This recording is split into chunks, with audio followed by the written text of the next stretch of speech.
Tonight's big story at 9 survey says a poll taken by school employees in southeastern Wisconsin finds low teacher morale and a general lack of optimism. But critics of the survey say the results were a foregone conclusion. Our Jenna Sachs is live in the newsroom with what both sides are saying tonight. Jenna. This survey was done by a group called School Employees United, which is made up of WEAC affiliates in the Milwaukee area. The governor's office says it's politically motivated. Supporters say it's a look inside the classroom.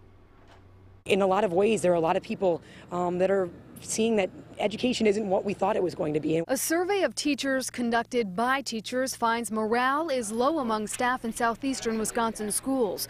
3,800 school employees in 48 districts filled out the voluntary survey, which found 57% have considered leaving their jobs in education in the last year. It's going to be very difficult for us to be able to maintain a quality teaching staff in Wisconsin. Wearing buttons showing union support, a group of educators stands behind the survey's results, which found 44% of respondents say class sizes are increasing, and 78% disagree with the statement that schools are the same or better off than last year. The survey is an effort to systematically assess what is really happening across southeast Wisconsin. I can understand morale problems, however, this is for the kids, and this is for the overall fiscal sanity of school districts across the state. Dan Hunt is with the conservative group Citizens for Responsible Government. He says the effects of $800 million in education cuts over 2 years aren't as drastic as the survey claims. What we've seen is that school districts across the state that have implemented Act 10 have actually been able to maintain their staffs or actually increase staffs. The governor's office had this to say.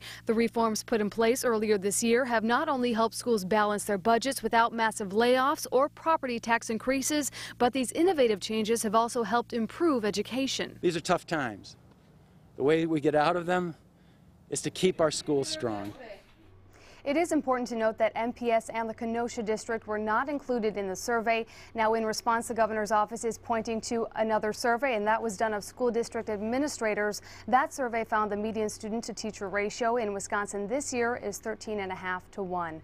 Reporting live in the newsroom, Jenna Sachs, Fox 6 News. Jenna, what's clear is that you said nearly 60% would leave their profession, meaning the teachers. What is not clear, maybe that they haven't gotten to yet, is how they plan to cope going into next year. Things are going to change anytime soon. Was there any indication of what they may do differently? Well, they are planning on going ahead, as they said to us, and they are a little dreary about the outlook of how things may go in the future, but they're saying that there is low morale, and that's a lot of a reflection of what's happened in the last year. So there was even one part of the survey where they were asked if they would recommend a student or a friend go into the teaching business, and they said more than 70% said no, they would not. So there is certainly a problem with morale. Jenna Sachs, live in the newsroom. Thanks.